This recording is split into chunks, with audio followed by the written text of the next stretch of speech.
Say yes to new beginnings. Yes. Say yes to new standards of excellence. Yes. Say yes to engaging reportage with a difference. Yes. Introducing Yes International Magazine.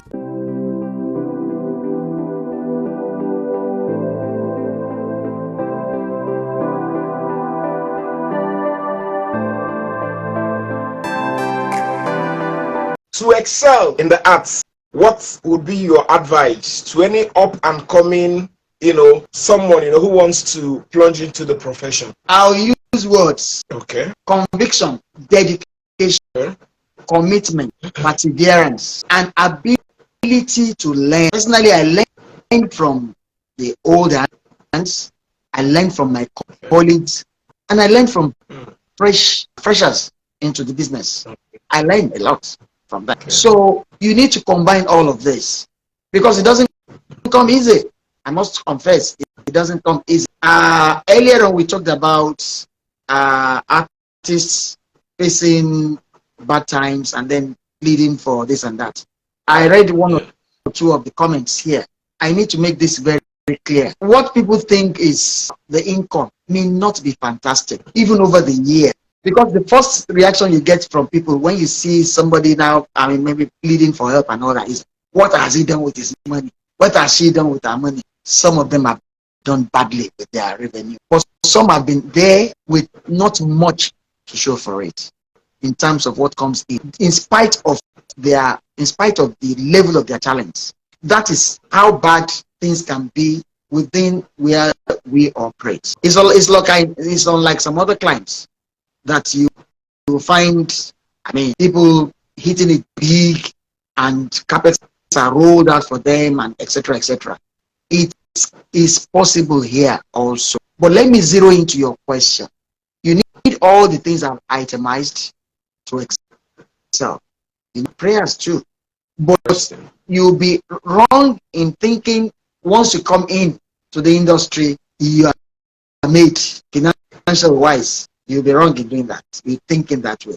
And I see quite a lot of young ones who have that misconception. Unfortunately, also, it's an all-comers affair. Everybody that has failed somewhere else thinks that's the next place to come to. That is also happening. So, for you to excel, you need a lot of work. You need to be convinced that that is where you want to go. That is what you want to do.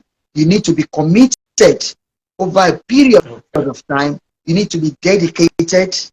You need to be ready to learn. You need to be ready to hone your trade. All right. What would you say is the best way to cope with stardom? Most of the things that I've found out that most people in the arts find extremely difficult to manage is stardom. How does one find a way around it? So to say, or so to speak. I must say I've seen quite a number of people who have mishandled Stardom. I have, just as you rightly said. And what bothers me is you don't lose anything by keeping your head. You don't hit your head against anything. Maybe most times it has to do with some people it has to do with their background. You just wake up one day and you think, wow, this is me. Or you walk past a mirror in your room and say, wait a minute, that just means that just walked past. Or you walk down the streets and people are saying hi. Listen, it's just a show of appreciation, and you need to consciously manage that person that is saying wow, hello and all that may be someone in the AAA bracket up there. He has decided to come down to your level to show appreciation, and all of a sudden you are misbehaving. You will lose it. That person that is saying they may be in the C, D class, but for the fact that he or she wants to relate with you in appreciation of what he or she has seen you do, you handle it well, you manage it well. I personally have learned to approach people, to approach situations with a lot of caution, because that conductor of a bus you are seeing, tomorrow may be the owner of an estate, and you are at that point try to secure a spot there. Never, ever look down on anybody. Maybe if we have that behind our minds, we will behave better. Interesting. A director, a director of blessed memory now, Bayoduneye, used to say, wait a minute, who do you think you are? You think you are a star? The stars are up there. You are down here. It's a lesson. It's a lesson. Interesting. What's the big deal? Just take things easy. Just take things easy. And try and as much as possible to impact on others. Help if you can. Okay.